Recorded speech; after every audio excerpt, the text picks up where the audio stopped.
Hi hello friends, എല്ലാവർക്കും അലീനയുടെയും മനുവിൻ്റെയും നാളത്തെ super promo വിശേഷത്തിലേക്ക് സ്വാഗതം. അതിനു മുമ്പ് നിങ്ങൾക്ക് ആർക്കെങ്കിലും ഞങ്ങളുടെ ചാനൽ ഇഷ്ടപ്പെട്ടെങ്കിൽ സബ്സ്ക്രൈബ് ചെയ്യുക, ലൈക്ക് ചെയ്യുക, കമൻറ്റ് ചെയ്യുക. പുതിയ പുതിയ വിശേഷങ്ങളൊക്കെ ആയിട്ട് എല്ലാ ദിവസവും ഇന്നായിരിക്കും. 2 ദിവസം നമുക്ക് കഥ എഴുതാൻ പറ്റിയില്ല, ജോലിയുടെ തിരക്കുണ്ടായിരുന്നു. എന്നാൽ ഇനി മുതൽ എല്ലാ ദിവസവും നമ്മൾ അലീനയുടെയും മനുവിൻ്റെയും കഥയുമായിട്ട് എത്തും. അപ്പം നാളത്തെ കഥയിലേക്ക് വരുമ്പോൾ അലീന ബൈജയുടെ മുൻപിൽ വെച്ച് ബാലചന്ദ്രനെ അച്ഛൻ എന്ന് വിളിക്കുന്നത് വൈജയന്തിക്ക് വലിയ ഞെട്ടലും ദേഷ്യവും ഉണ്ടാവുകയാണ്. അങ്ങനെ എന്തായാലും മുത്തശ്ശിയെ കൊണ്ട് വിട്ടിട്ട് വന്നതിന് ശേഷം തന്നെ വലിയൊരു തിരിച്ചടി അലീനയ്ക്ക് നമ്മുടെ വൈജയ്ക്ക് കിട്ടി കേട്ടോ. വൈജ ചോദിക്കുകയാണ്, നീ നീ ആരെയാടി അച്ഛൻ വിളിക്കുന്നത്? എവിടെയോ ആരോ ഉപേക്ഷിച്ച് തള്ളിയ നീ അനാഥാലയത്തിൽ കിടന്നിട്ട് ഇങ്ങോട്ട് വലിഞ്ഞു കയറി വന്ന് എൻ്റെ പിള്ളേരുടെ അച്ഛനെ അച്ഛ എന്ന് വിളിക്കാൻ നിനക്ക് ഉളുപ്പുണ്ടോടി എന്ന് ചോദിച്ച് വളരെ മോശമായ രീതി അപമാനിക്കുമല്ലോ. ഈ സമയത്ത് അലീനെ ഒന്ന് പതർന്നുണ്ട്. കാരണം തൻ്റെ ജന്മത്തെ പഴിക്കുന്ന തൻ്റെ അമ്മയാണല്ലോ മുൻപിൽ നിൽക്കുന്നത് എന്നോർത്ത് ഒന്ന് ഒന്ന് മാനസികമായി തകർന്നുണ്ടെങ്കിലും പിടിച്ചു നിൽക്കുകയാട്ടോ അലീന. വൈജിയുടെ വാക്കുകൾക്ക് മുൻപിൽ പതറാതെ പിടിച്ചു നിൽക്കുക മാത്രമല്ല, തിരിച്ചു മറുപടി കൊടുക്കുവാനും അലീന ശ്രമിക്കുക മാത്രമല്ല, അലീന ശക്തമായ രീതിയിൽ വൈജിയുടെ അഹങ്കാരം കുറയ്ക്കുവാൻ വേണ്ടിയുള്ള വാക്കുകളൊക്കെ അലീനയുടെ നാവിൽ നിന്ന് വരുന്നത് നമുക്ക് നാളത്തെ എപ്പിസോഡിൽ കാണാം. അങ്ങനെ ഒടുവിൽ അലീന ഒന്ന് കീഴ്പ്പെട്ട് നോക്കുന്നുണ്ട് കേട്ടോ. വൈജിയുടെ മുൻപിൽ ചോദിക്കുന്നുണ്ട്, എന്നെ എന്തിനാണ് മേഡം ഇങ്ങനെ അപമാനിക്കുന്നത്, വെറുക്കുന്നത്? ഞാൻ എന്ത് ദ്രോഹമാണ് നിങ്ങൾക്ക് ചെയ്തത്? നന്മയില്ലാത്ത ദ്രോഹമൊന്നും ഞാൻ ചെയ്തിട്ടില്ല, പിന്നെ എന്തിനാണ് എന്നെ വെറുക്കുന്നത് എന്ന് ചോദിക്കുമ്പോൾ അതിനൊന്നും ഉത്തരമില്ലാത്ത വൈജിയാണ്. എന്നാൽ ഒടുവിൽ പറയുന്നുണ്ട്, നിങ്ങൾ ഒരു ദിവസം എല്ലാം തിരിച്ചറിയും. നിങ്ങൾ ആരെയാണ് അപമാനിക്കുന്നത്, ആരെയാണ് ദ്രോഹിക്കുന്നത് എന്ന് ഒരു ദിവസം തിരിച്ചറിയും.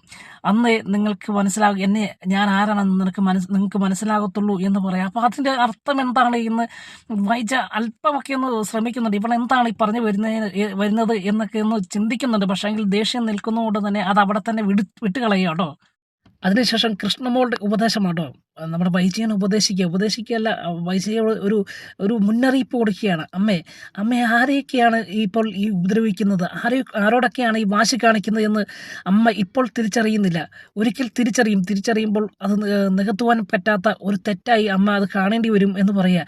എന്നിട്ട് പറയുന്നുണ്ട്, എന്തായാലും എനിക്ക് നിഷ്പക്ഷമായിട്ട് നിൽക്കാനേ പറ്റുള്ളൂ. എനിക്ക് അലീന ചേച്ചിനെ കുറ്റപ്പെടുത്തുവാനോ അച്ഛനെ കുറ്റപ്പെടുത്തുവാനോ കഴിയത്തില്ല. അമ്മയ്ക്ക് ഒന്ന് ക്ഷമിച്ചുകൂടെ എന്ന് ചോദിക്കുക. അപ്പോൾ കരിങ്കാലി, നീ എങ്ങനെയാണ് ഈ അവരുടെ കൂടെ കൂടിയത് എന്ന് പറഞ്ഞ് കൃഷ്ണമോളെ വഴക്ക് പറയുന്ന വൈജയനെ കാണാം. എന്നാൽ കൃഷ്ണമോൾക്ക് അതൊന്നും ഒരു കാര്യമല്ല. കാരണം തിരിച്ചറിവായതോടുകൂടി അല്ലെങ്കിൽ എല്ലാം മനസ്സിലാക്കിയതോടുകൂടി നമ്മുടെ അലിനയ്ക്കും ബാലചന്ദ്രനും ഒപ്പം നിൽക്കുന്ന കൃഷ്ണമോളയെ കാണുന്ന. എന്നാൽ ഇതിനെതിരെ നമ്മുടെ രോഹിത്തും ബബിതയൊക്കെ കൃഷ്ണമോളെ പഴിക്കുക കേട്ടോ. നീ എന്തിനാണ് അവരുടെ കൂടെ കൂടുന്നതെന്നൊക്കെ ചോദിക്കുക കേട്ടോ. അതിനുശേഷം രോഹിത്ത് പറയുന്നുണ്ട് കേട്ടോ, ഞാനും ചേച്ചിയും അമ്മയുടെ കൂടെയാണ്, ഞങ്ങൾക്ക് അമ്മയുടെ കൂടെ നിൽക്കാനേ കഴിയത്തുള്ളൂ എന്ന് പറയാം. അപ്പം കൃഷ്ണമോട് ചോദിക്കുന്നുണ്ട്, അമ്മ ചെയ്യുന്നതെല്ലാം ശരിയാണെന്ന് ചേട്ടൻ തോന്നുന്നുണ്ടോ? അമ്മയുടെ എല്ലാ ഭാഗവും ക്ലിയർ ആണെന്ന് ചേട്ടന് തോന്നുന്നുണ്ടോ എന്ന് ചോദിക്കുകയാണ്. അപ്പോൾ ആ ചോദ്യത്തിന് മുൻപിൽ ഒന്നും ഉത്തരം പറയുവാൻ കഴിയാൻ നിൽക്കുന്ന ബബിതയും രോഹിത്തിനെയൊക്കെ കാണാം. അതിനുശേഷം കാണുന്നത് ബാലചന്ദ്രൻ്റെ മുറിയിലെത്തുന്ന അലീനയും കൃഷ്ണമോളും. അവർ വളരെ സന്തോഷത്തിലാട്ടോ. അവർ മാക്സിമം സന്തോഷിക്കുന്നു. അതിനിടയിൽ അവർ 3 പേരും അല്ലെങ്കിൽ വൈജിയും രോഹിത്തും ബബിതയും ഒറ്റക്കെട്ടാണെന്ന് അറിയുകയും അത് കൊള്ളാലോ എന്ന് ബാലചന്ദ്രൻ അറിയുമ്പോൾ അതേതായാലും നല്ലതാണല്ലോ, അവർ 3 പേരും ഒറ്റക്കെട്ട്, നമ്മൾ 3 പേരും ഒറ്റക്കെട്ട്, ആരാണ് ജയിക്കുന്നത് എന്ന് നമുക്ക് തിരിച്ചറിയാം അല്ലേ മക്കളെ എന്ന് ചോദിച്ച് കൃഷ്ണമോളെയും അലീനയും സ്വന്തം മക്കളായിട്ട് തന്നെ കണ്ട് അവരും വളരെ എൻജോയ് ചെയ്യുന്ന നിമിഷങ്ങളൊക്കെ ആയിരിക്കും നാളത്തെ എപ്പിസോഡിൽ കാണുന്ന. വീണ്ടും അടുത്ത ദിവസത്തെ എപ്പിസോഡുമായി കാണും വരെ എല്ലാവർക്കും ഗുഡ് ബൈ.